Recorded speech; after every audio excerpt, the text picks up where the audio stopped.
Christina's Ghost, Chapter 6, Footsteps in the Hallway. Midnight. Chris peered at the straight-up glowing hands on her clock. She didn't know what had awakened her. Maybe it was the baked beans and hash they'd had for supper. Uncle Ralph's meals mostly came from cans. She tiptoed to the door, and she peeked out.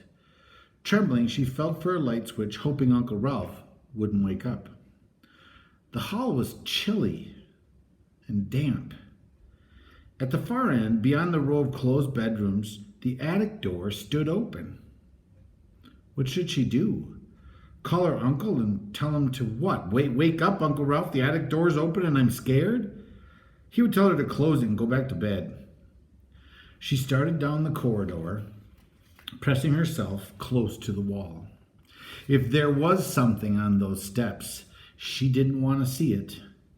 With every step, she felt a little colder. Her teeth chattered. As she edged around the chest that stood just beyond the last bedroom door, there was a thud from above. It could have been a footstep. With a whimper of terror, Chris flung the attic door shut. Then she pulled the chest from its place against the wall and shoved it hard against the door. Uncle Ralph's bedroom door shot open. "Christina, what in the world?" Chrissy felt dizzy. The door opened, she gasped. I closed it." "Well, you certainly did." Uncle Ralph looked disgusted. "But did you have to bang it in the middle of the night? I thought the house was falling down around me." His gray hair stuck out in every direction. Who cares if the attic door was open anyway? Chris took a long, shuddering breath. "It gets cold." Uncle Ralph pressed his head between his hands. "You have a very noisy way of dealing with the cold," he said. "Did you ever think of just putting on an extra blanket?" He looked at the closed door with the chest in front of it, and then at Chris's white face.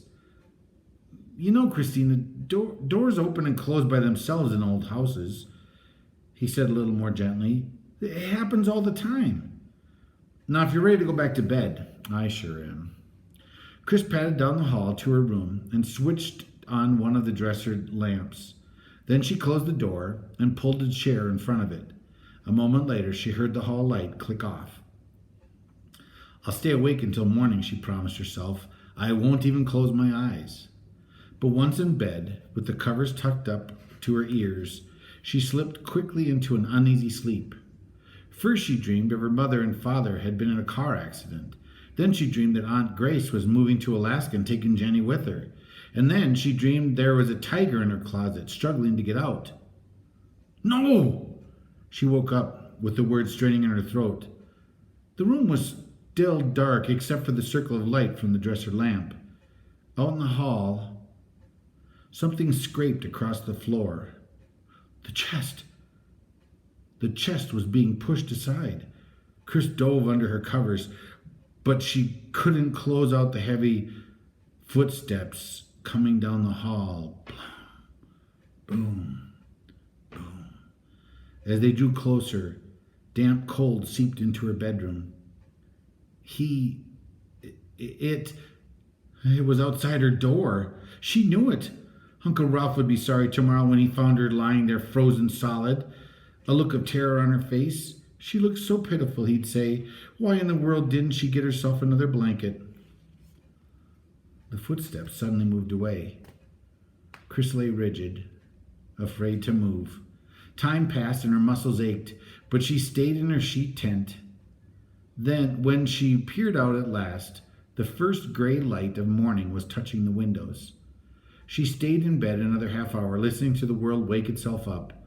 A cardinal sang, a squirrel scolded its neighbor, the lake made its soft lapping sounds of the waves. When she opened her bedroom door, the house was very still. Uncle Ralph's door was closed.